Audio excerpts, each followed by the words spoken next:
Hi hello வணக்கம் மக்களே, எப்படி இருக்கிறீங்க? நல்லா நியூ இயரில் நேற்று எப்படி போச்சு? ஜாலியாக என்ஜாய் பண்ணிங்களா? என்ன பண்ணிக்கிட்டு இருந்தீங்க? கமெண்ட் பண்ணுங்கள். நான் எப்போ ரொட்டீன் தாங்க. நம்ம அதிகம் ஒரு என்னது ஃபங்க்ஷனோ இல்லை ஒரு நோம்போ ஏதாவது திருவிழா அப்படி இருப்பாங்களா? அதில் ஜாலியாக ட்ரெஸ்ஸு நீட்டாக பண்ணிக்கிட்டு பூ வச்சுக்கிட்டு அந்த மாதிரிலாம் இருப்பாங்களா? அந்த மாதிரிலாம் எதுவும் இருக்க மாட்டேன். சும்மா சிம்பிளாக நார்மல். ஃபஸ்ட்டுலாம் இருந்தேன், வயசாக சின்ன வயசுலலாம் அப்படித்தான் மேக்கப் பண்ணிக்கலாம் பண்ணுவேன். மேக்கப்னா என்ன, பவுட்ரு, அதுதான் பவுட்ரு போட்டு அந்த மாதிரி வச்சுட்டு. இப்போலாம் அதெல்லாம் மைண்டெல்லாம் போயிடுச்சுங்க. ஏன்னா நமக்கு நிறையான ஒரு மைண்ட் இல்லை. அது நமக்கு என்ன சொல்கிறது ஒன்றும் சொல்ல முடியாது. சரி, அது இருக்கட்டும், அப்படியே மாற்றங்கள் வரட்டும். இல்லை நம்மளாம் மாற்றிக்கணும். இனிமேல் நம்மளாம் மாற்றிட்டு சைலண்டாக நம்ம வேலையை எதை பார்த்துக்கிட்டு இருக்கணும். நீங்களும் எதையும் நினைக்காதுங்க. கொஞ்சம் டென்ஷன் ஆச்சுன்னா இனிமேல் நான் என்ன சொல்கிறேன்னா, தண்ணி அதிகமாக குடிச்சிக்கோங்க. அதுதான் பெஸ்ட்டு. அதை விட்டு தண்ணி நான் புரிஞ்சுக்கிட்டேன், நல்லா புரிஞ்சுட்டேன். இவ்வளோ வயசாச்சு, 60 வருஷத்தில் ஒரு இது, அது ஒரு பயணம். இப்போ 8 வருஷம் தனியாக இருந்த பாருங்கள், தனிமை. அது வேறு டிஃப்ரெண்ட்டான ஒரு பயணம். ஒருத்தர் தேடி போவேன், என்னுடைய காசு தான் செலவாகும், என்னுடைய கஷ்டம்தான் போகும். அதில் அங்கேயும் போன இடத்துலையுமே நமக்கு நிம்மதியான ஒரு இது கிடைக்காது. நம்மளே ஒரு பக்கம் என்னமோ மாதிரி போய்ப்பாங்கன்னா கையில் காசு இல்லைன்னு அப்படித்தானே பார்ப்பாங்க. அந்த மாதிரி போயிட்டுருக்கோம். அதனால் நம்ம கொஞ்சம் அதெல்லாம் எதுவும் கண்டுக்கிறதில்ல. இப்போல்லாம் விட்டுட்டேன், வேண்டாம். என்ன பண்ணினாலும் நமக்கு அதிலிருந்து 10 பைசா பிரயோஜனம் இல்லை. காசு இல்லாட்டி போதும், அன்பு கிடைக்காது. அன்பு காசை கொடுத்து அன்பு வாங்குறதுங்கிறது அது நல்ல விஷயமே கிடையாது என்னை பொறுத்த வரைக்கும். ஏன் இப்படியெல்லாம் நடந்தது அப்படின்னு கொஞ்சம் ஃபீல் பண்ணுவேன். சரி, நடந்துருச்சு.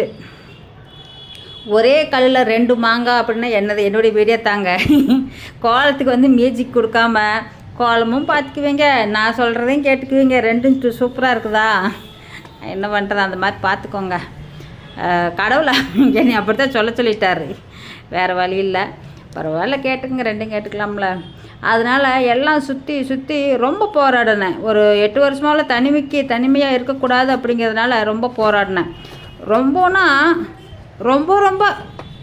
ஊசியில் ஒரு ஊசி இருந்தால் அந்த ஊசி மேலே நம்ம நின்றுருந்தவன் எப்படி இருக்கும், காலை வச்சு அந்தளவுக்கு போராடினேன். நான் சக்ஸஸ் ஆகலை, அதில் தோல்வி அடைஞ்சிட்டேன். இப்போ என்ன மண்ணால் வந்துச்சு, சீப்போ வேண்டாம் விடு, போயிட்டு போகுது, இவ்வளோதானா, இதுக்காகவே இப்படியே தெரிஞ்சோம். கடவுள் நமக்கு இப்படித்தான் விட்ருக்காரு, இவ்வளோ இதை அனுமிக்கணும் வச்சுருக்காரு. இந்த அளவுக்கு தான் நான் இருக்கணும் அப்படின்னு ஒரு சூழ்நிலை வச்சுருக்காரு. அந்த கர்மாவனையும் நான் அனுபவித்து ஆகணும் அப்படிங்கிற பொழுது போயிட்டு போகுது அப்படின்ட்டு அதில் கொஞ்சம் ஓரளவுக்கு இது பண்ணிக்கிட்டேன். நமக்கு இனிமேல் அந்த இதெல்லாம் எதுவும் வேண்டாம் அப்படின்னு, எதுவுமே கண்டுக்க வேண்டாம் அப்படின்னு முடிவு பண்ணிக்கிட்டேன். ஏன்னா ஒரு ஆசை, நப்பாசைங்க. ஒரு மனுஷன் எத்தனை வருஷம் வாழ்ந்தாலும் சரி, எத்தனை வருஷம் இருந்தாலும் சரி, ஒரு நப்பாசைங்கிற ரோட்டில் ஒரு 10 பைசா கிடந்தால் கூட விடுவோமா? கண்டிப்பாக விட மாட்டோம், எடுத்துக்குவோம். அதே மாதிரி அந்த 10 பைசா கிடைக்கிது சந்தோஷப்பட்டு எடுத்தோம்னா அது ஒரு 10 ரூபா செலவாகும் நமக்கு. அந்த மாதிரிலாம் போகுது. ஆனால் புரிஞ்சுக்கிறது தன்மை ரொம்ப இல்லாமல் நான் போராடுறேன். தெரியாமல் ஒரு பைத்தியம் பிடிச்ச முட்டாள் மாதிரி போராடி ரொம்ப பாதாளத்தில் போய் கிடக்கிறோம். சின்ன நூல் கயிற்றை விட்டு அந்த நூல் கயிற்றுல எப்படிங்க மேலே வர முடியும்? சரி, நானும் அதை நூலவாக பிடிச்சிட்டு கொஞ்சம் எப்படியாவது மேலே அவங்களோட போய் ஒன்றா சேர்ந்துருவோமா, உட்காந்துருவோமா, கொஞ்சம் மன நிம்மதியாக இருந்துருவோமா அப்படின்னா ஒரு நூல் எப்படின்னு பிடிக்கும்போது புடக்குன்னு அந்து போயிடுது. பட்டுன்னு அந்து போயிடுதுங்க. திரும்பவும் தொப்புன்னு போய் கீழே தான் விழுகணும் அப்படின்னு இப்போ ஒரு முடிவு என்ன பண்ணிட்டேன்னா, இனிமேல் அந்த மாதிரி ஒரு இதெல்லாம் எடுத்துக்க வேண்டாம். என்னால் முடியுதா சமைச்சு சாப்பிட வேண்டியதான்.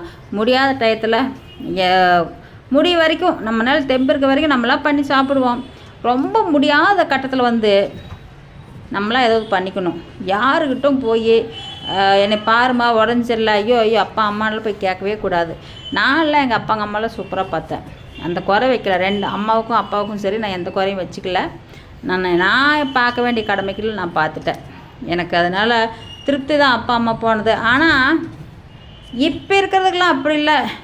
ஏப்போ காசு சம்பாரிச்ச போது, காசு இருந்தால் போதும், போடு 4 பங்களாவை கட்டு, 2 வீட்டை கட்டு, 15 காரு வாங்கு, அது இருந்தால் போதும்னு ஐடியா பண்ணுறாங்க. நமக்கு வேண்டாங்க அதெல்லாம். நான் எப்போவோ முற்றும் துரிந்த முனிவர் மாதிரி ஆகிட்டேன். இந்த கோலம் பிடிச்சிருந்துன்னா எல்லாம் லைக் போடுங்க, கமெண்ட் பண்ணுங்கள். காரி கூட துப்ப வேண்டாம், ஜாலியாக பாருங்கள்.